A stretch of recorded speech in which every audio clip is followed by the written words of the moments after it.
सुदामा जी ने, सुदामा जी के मुखारबिंद से जैसे ही राजा ने सुना कि देखो तुम मेरे सामने आकर के ये मेरी स्तुति करना तो दूर और मुझे गालियां और दे रहा, हाँ, ए मूर्ख भजले हरि हरि, ए प्राणी, ए पापी, मुझे गालियां और दे रहा है मेरी स्तुति करने की वजह। और मेरी भक्ति नहीं, मेरी स्तुति नहीं, भगवान की स्तुति कर रहा है। और ये अपने से ज्यादा और किसी को मानता ही नहीं था, अभिमान था। इसलिए आज इसने क्या किया, सुदामा जी को धन दौलत देना तो दूर की बात, उनमें लठ और पड़वाई, उनकी मार और घलवाई, उन्हें पिटवाया इस राजा ने, क्योंकि उन्होंने चेतावनी बताई थी। कहने का तात्पर्य ये है कि सुदामा जी के जीवन में ऐसे न जाने कितने कष्ट आए, लेकिन फिर भी उन्होंने धर्म का रास्ता नहीं छोड़ा, पाप का रास्ता नहीं पकड़ा। आज जैसे ही सुशीला की विनती सुनी, सुदामा जी द्वारका के लिए प्रस्थान किए। और द्वारका के लिए जैसे ही प्रस्थान किए तो इनके पैरों में चप्पल नहीं है, जूते नहीं हैं, और शरीर पे सुंदर वस्त्र भी नहीं है, वल्कल वस्त्र हैं, सफेद फटे टूटे। आज चलते चलते चलते चलते खाया तो कुछ था नहीं, पानी में थे केवल, इसलिए चक्कर आके गिर पड़े। और भगवान ने कहा, भगवान ने सोचा, नारायण आज जैसे ही इनकी पत्नी सुशीला ने कहा कि चले जाओ, तो आज इन्होंने, यानी कहने का तात्पर्य यह है कि सुदामा जी ने कभी भी पाप का रास्ता नहीं अपनाया, धर्म का रास्ता नहीं छोड़ा। जैसे ही विनती की तो कहने लगे, देवी हम चले तो जाएं, लेकिन कहा जाता है कि मित्र के घर, गुरु के घर खाली हाथ नहीं जाया जाता, कुछ लाओ मित्र को गिफ्ट करने के लिए, भेंट देने के लिए। जो आज सुदामा जी की जो पत्नी है सुशीला बगल के घर में गई तो वहां पर एक औरत चावल फटक रही थी। चावल में फटकन जो रह जाती है ना कचड़ा,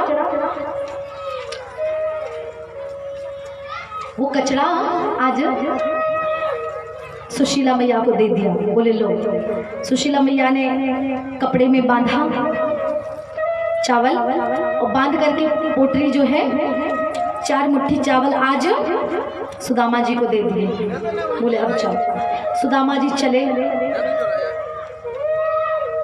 जी चले और रास्ते में, क्योंकि इनके पेट में कुछ था नहीं, तो चक्कर आके और ये भूख के कारण वहीं पर गिर पड़े। और इधर भगवान ने सोचा कि द्वारका इतनी दूर है सुदामापुरी से, मेरा मित्र कैसे आएगा, इसलिए आज भगवान ने अपना गरुड़ भेजा।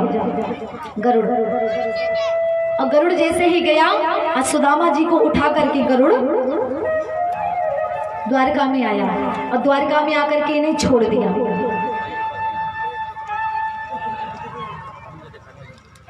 अब जैसे इन्हें होश आया, ये तो जंगल में पड़े थे रास्ते में, जैसे इन्हें होश आया बोले हम तो जंगल में थे, रास्ते में थे, ये कहाँ आ गए।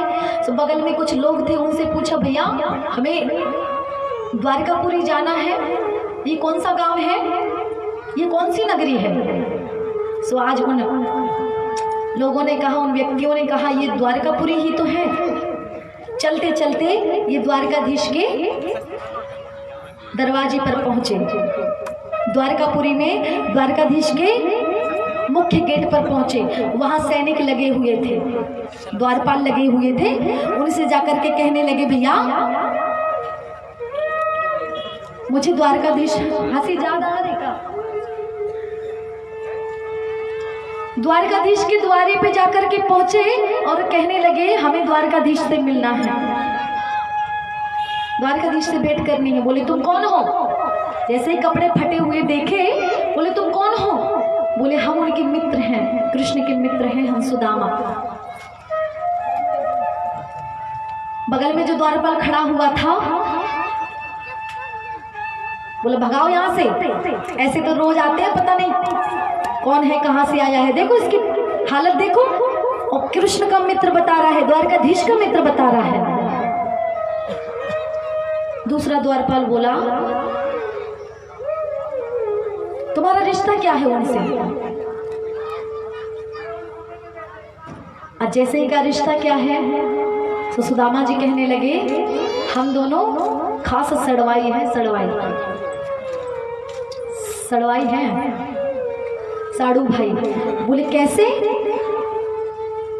दूसरा बोला अरे होंगे कैसे, कहीं इनकी एक हाथ थोड़ी हैंगी, 16,108 है, जाने कहाँ के को लगत हुआ ये हुए। हाँ होंगे जरूर, क्योंकि 16,108 है, पता नहीं किसके पति होंगे।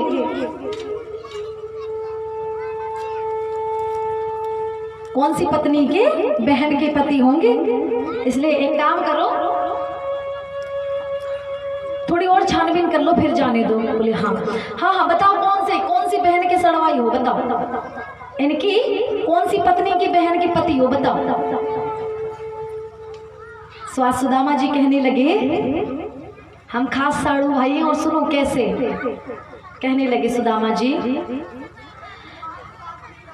संपत्ति विपत्ति दो बहन है, ब्याही एक ही संग, कि संपत्ति विपत्ति दो बहन है, ब्याही एक ही संग, और संपत्ति ब्याही कृष्ण को, सो विपत्ति हमारे संग। संपत्ति और विपत्ति दो बहन हैं। संपत्ति तो कृष्ण के साथ में विवाहेंगे, लेकिन विपत्ति हमारे मत्थे मर देंगे। विपत्ति का विवाह हमारे साथ में हुआ, इसलिए हम खास साड़ू भाई हैं। और मुझे कृष्ण से मिलना है, द्वारकाधीश से मिलना है, मैं उनका परम मित्र हूँ। उज्जैन में मिले थे हम।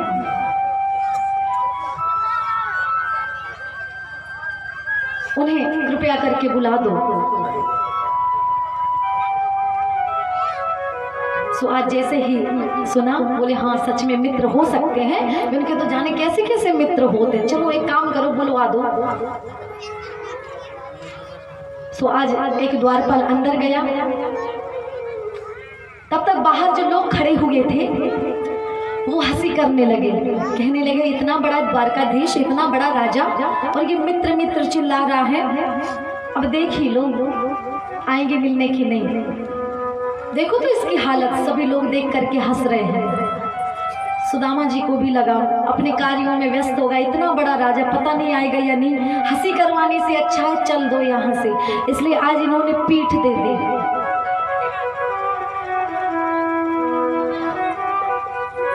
द्वारिका यानी कि जहां कोई दरवाजा नहीं है। जब इसका निर्माण हुआ ना, तो सभी लोग मथुरा से डायरेक्ट द्वारिका में दिखे। अब सब लोग जैसे उठे निद्रा से, तो बोले द्वार कहाँ, द्वार कहाँ, द्वार कहाँ, यानी कि द्वार कहाँ है, क्योंकि द्वारिका में दरवाजा नहीं था। तो सभी लोग बोलने लगे कि द्वार कहाँ, द्वार कहाँ। इसलिए इसका नाम पड़ गया द्वारका, क्योंकि इसमें कोई दरवाजा नहीं है। आज जैसे ही सुदामा जी ने देखा कि आने वाले नहीं हैं, सब लोग हंस रहे हैं, इसलिए पीठ दे दी और चल दिए। इधर सेवक पहुंचा अंदर द्वारपाल, और कहा द्वारकाधीश आपकी जय हो। एक कोई आपका मित्र आया है, तन पे अच्छे वस्त्र भी नहीं है, पैरों में जूते नहीं है, फटे पुराने कपड़े पहने हुए हैं, और नाम बता रहा है सुदामा। आपके मित्र कहा रहे हैं कि हम कृष्ण के मित्र हैं, कृष्ण हमारे मित्र हैं। अब जैसे ही कृष्ण ने सुना, तो बचपन के मित्र सब याद आ गया कि सांदीपन ऋषि के यहाँ हम मिले थे। परम मित्र मेरा, जिसने मेरे पैर में कांटा लगा था, तो ब्राह्मण होते हुए भी उसने मित्र के कारण, मित्रता के रिश्ता के कारण उसने मेरा कांटा निकाला था, और उसने मेरा कांटा निकाला था, इसलिए मेरे मित्र का कांटा मैं निकालने जा रहा हूँ। आज अधीर होकर के द्वारकाधीश कहीं पीताम्बर पड़ा है, और पैरों में जूतियां भी धारण नहीं की। आज प्रभु भाग खड़े हुए और कहने लगे, संतों का भाव है, कहते हैं अरे द्वारपालो कन्हैया से कह दो कि दर पे सुदामा गरीब आ गया है, दर पे सुदामा गरीब आ गया है। अरे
द्वारपाल के मुख से ये संदेश सुना कि मेरे सुदामा ने कहा है, अरे द्वारपालो उस कन्हैया से जाकर के कह दो कि दर पे सुदामा गरीब आ गया है।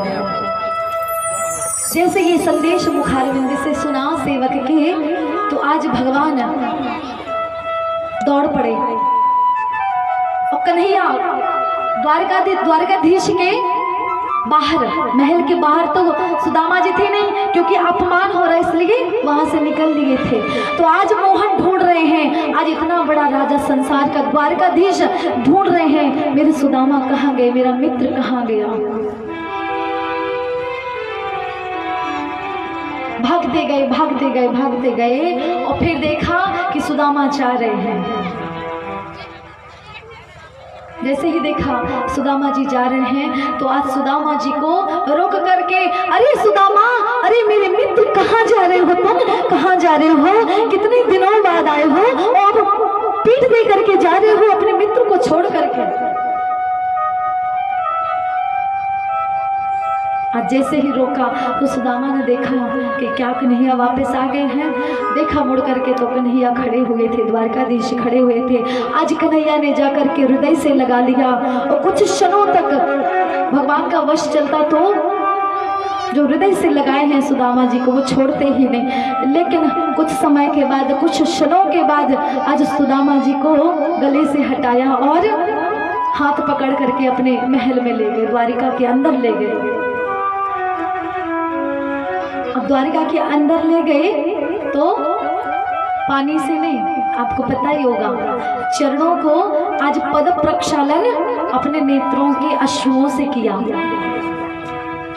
अब कुछ लोग कहेंगे क्या इतने अश्रु थे, इतने अश्रु निकल आए थे क्या भगवान के, जो चरण प्रक्षालन, चरण उन्होंने अपने अश्रुओं से धोए। तो हाँ, इतने अश्रु निकल आए थे कि उनके जो चरण हैं सुदामा जी के अश्रुओं से धोए। इतने अश्रु निकले, क्यों निकले? इसलिए निकले क्योंकि पिछले जन्म में रामावतार में जब जटायु जी को गोदी में लिए हुए हैं श्री राम, तो श्री राम जी ने जब गति देखी, जटायु जी के कर्म देखे, तो जटायु जी को तो चोट लगी थी क्योंकि रावण ने खड्ग से, तलवार से पंख काट दिए थे, खून निकल रहा था। तो आज जैसे श्री राम जी ने गोद में लिया, तो पता है गोद में लेकर के श्री राम जी रो नहीं रहे हैं, अश्रु गिरा नहीं रहे हैं। क्यों नहीं गिरा रहे हैं? क्योंकि जले पर अगर नमक गिराओगे तो फिर वो और ज्यादा जलन होगी, है ना। इसलिए गिरा नहीं रहे हैं अश्रु, लेकिन रो रहे हैं, लेकिन अश्रु नहीं गिरा रहे हैं, वो अश्रु भरे हुए हैं नैनों में। तभी गोस्वामी कहते हैं, गोस्वामी दास जी महाराज कहते हैं, जल भरी नयन, जल भरी नयन, कहत रघुराई, तात करमाते यह गति पाई। क्या कह रहे हैं? जल भरी नयन, जल गिराई नयन नहीं कहा, क्योंकि नेत्रों में जल भरे हुए हैं, गिरा नहीं रहे हैं, क्योंकि इन्हें ऑलरेडी चोट लगी हुई है, रक्त निकल रहा है। अगर नयनों से अश्रु गिराऊंगा तो इन्हें और ज्यादा पीड़ा होगी, इसलिए वो जो अश्रु है वो गिराए नहीं, वो नेत्रों में भरे रहे। और वो जो अश्रु है ना, वो आज द्वापर युग में आकर के भगवान ने वो अश्रु इतने इकट्ठे हो गए थे कि आज वो अश्रुओं से सुदामा जी के चरण धोए। संतों का भाव है, संत कहते हैं वही अश्रु आज इस द्वापर युग में सुदामा जी के चरण अश्रुओं से धोए। और